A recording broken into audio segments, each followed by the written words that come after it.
All right, if you'll unmute, There you please. go. And for the defense? Peter Calderola for Mr. Escalante, Your Honor. All right, any objection to defense appearing by Zoom, State? No. Do you have any objection to your attorney appearing by Zoom? All right, counsel, have you received all discovery? Did you review it with your client? Yes, Your Honor. Court will find that the state is in compliance with discovery. Mr. Escalante, did you review the application for deferred adjudication or community supervision with your attorney? Did you understand it and sign it? Yes, ma'am. Did you review the true bill of indictment with your attorney? Yes, ma'am. Did you understand it? Yes. Counsel, do you waive the reading of the indictment? We do, Your Honor. State, are you proceeding on the indictment as presented? Yes, Your Honor. Mr. Escalante, did you review the court admonishments with your attorney? Did you understand it and sign it in all the appropriate places? Yes. You're charged with criminal mischief, $2,500 to $30,000. That's a state jail felony. The range of punishment is anywhere from 180 days up to 2 years in the state jail facility and up to $10,000 fine. Did you understand? Yes, ma'am. If you have a plea with the state, the court does not have to follow your plea. If for any reason the court does not follow your plea and gives you more than you bargained for, the fact that you entered a plea will not be used against you, and you will be allowed to withdraw your plea. Did you understand? Yes, ma'am. You have a right to jury trial, a right for you or your attorney to cross-examine and confront any witnesses the state would call, and the right to remain silent. Did you understand by entering this plea, you're giving up those rights? Yes, ma'am. And did you intend to give up those rights and enter into a plea in this case?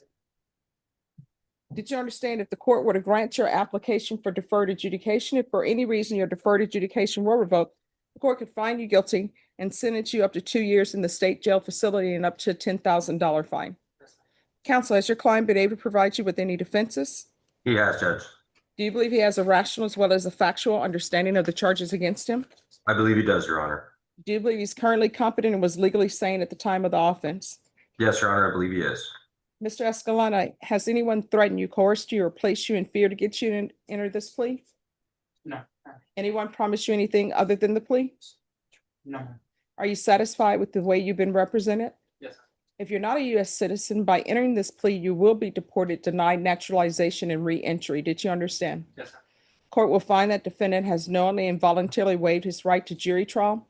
Did you review the plea bargain page with your attorney? Did you understand it? Yes, ma'am. According to the plea, punishment is to be assessed at a $1,500 fine. State recommends deferred adjudication. They will take in consideration 2025 PF 42198, and there's to be restitution payable to the complainant. Did you understand that to be your plea? Yes. Defense? Yes, Your Honor. State? Yes, Judge. Did you review the waiver of appeal paragraph with your attorney? Did you understand it and sign it in both places? By signing that, you're waiving your right to appeal. The only items that can be appealed are written pretrial motions that have been filed, heard, and ruled upon by the court. Did you understand? Yes, keep it in mind. Counsel, have there been any such motions? None that I'm aware of, Your Honor.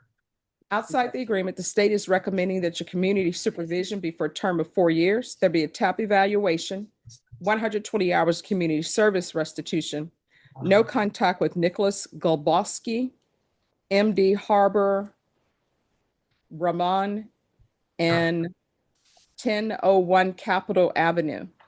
Did you understand those are recommendations from the state, and the court does not have to follow those recommendations? Then to the offenses charged, how do you plead? No contest. State any evidence. Yes, Your Honor. State offers States Exhibit 1 and all attachments. No objections, Your Honor. All right, state, you may be excused. Did you review the waiver and stipulations with your attorney? Did you understand it and sign it in all the appropriate places? Yes, ma'am. Again, did you understand you have a right to jury trial, a right for you or your attorney to cross-examine and confront any witnesses the state would call, and the right to remain silent? Did you understand that today the state will be presenting evidence in the form of witnesses' statements and police reports, but most importantly, there'll be no live testimony? Did you understand? Yes. Court will find that defendant has knowingly and voluntarily waived and consented to stipulation of testimony and stipulations. Court will accept into evidence states exhibits 1 and attachments and review the same.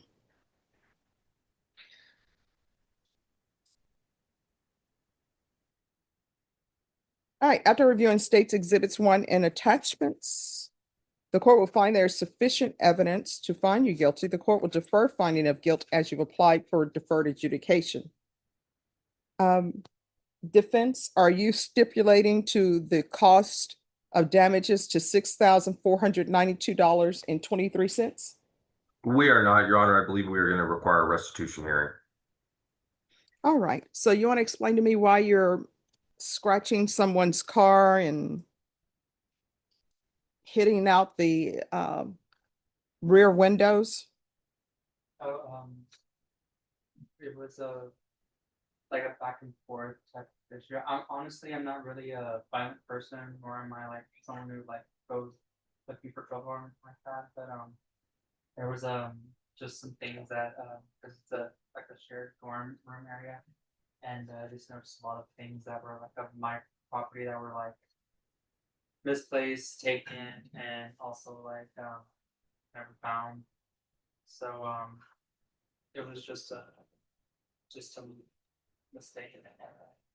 But, Well, no, it's not a mistake because you did it. These are choices you made. So I'm trying to, you still haven't told me why you did this. You're saying you had some property that was missing. Did you call the police and say, I have property missing? no, So I still don't understand why you carved into their truck the words, it appears this says, is this help or hater?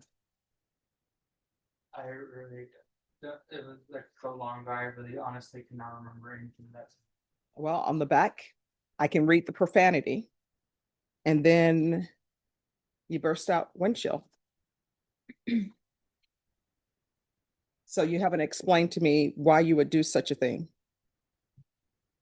it's just we got into a lot of arguments and fights and everything, and none of it is asked for that, and I'm fully aware of it. But it was just it was a constant back and forth and very ugly arguments and a lot of What is an F fake?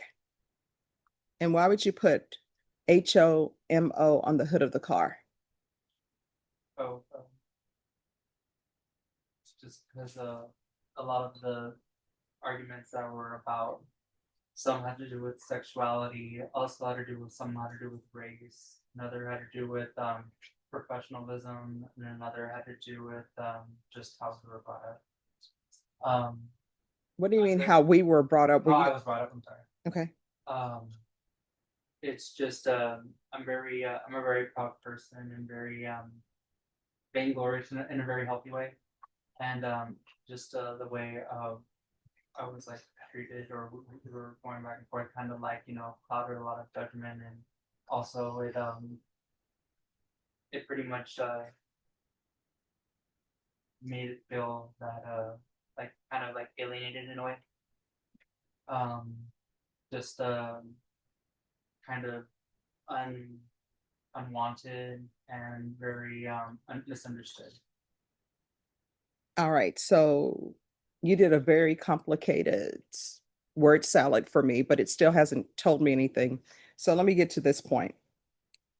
In the stipulations, they're estimating that the damages are about $6,200. And what I can tell you with this vehicle, you have the windshield that's been destroyed, and you have carved words around the vehicle. So that means that there's going to be a paint job. I have a little bit of experience with vehicles, right? So in some of this, the scratches you're done, it's down below the paint level. So there's going to be a lot of buffing that happens. And so this 6,000 that they're asking for, of course, counsel, I'll wait until I'm actually given the cost of it. But for the damage that I'm looking at, $6,000 is really not unreasonable. It's going to come down to whether or not the 6,000 in damages is more than the cost of the vehicle. You understand? Yes. So do you have employment? Do you have any savings? Yeah. Yes, ma'am. Do you have savings that are equal to $6,000 that you can pay this? Not currently at $6,000, but I do am employed. Your Honor, if I may, Yes. Judge, I believe that the complainant did file a insurance claim. He was paid, from what I understand in my discussions with the state, a sum of, I believe, was $5,500. So he has the complainant has been compensated by insurance. That was the reason we were waiting to have that hearing, the restitution hearing, because I understood that the complainant purchased another vehicle and was trying to recover the difference in what his vehicle was estimated at to the new vehicle that he purchased. State, Your Honor, I don't know anything about that. We are waiting for, I guess, insurance documentation for the amount, but the amount that we did provide was from the estimate from the dealership on the red vehicle. I don't know anything about the new vehicle. all right, do you know whether insurance has paid? That I don't. All right, then what I'm going to do is, as previously stated, I found that there was sufficient evidence to find you guilty. I'm going to defer finding of guilt.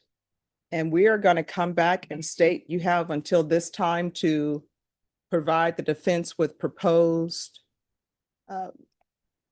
restitution. And we'll bring this back December 4th in defense. If they have it before then, just let me know and we'll set it on the docket before then. Yes, Your Honor. Thank you. All right, so we'll bring you back on December 4th for sentencing.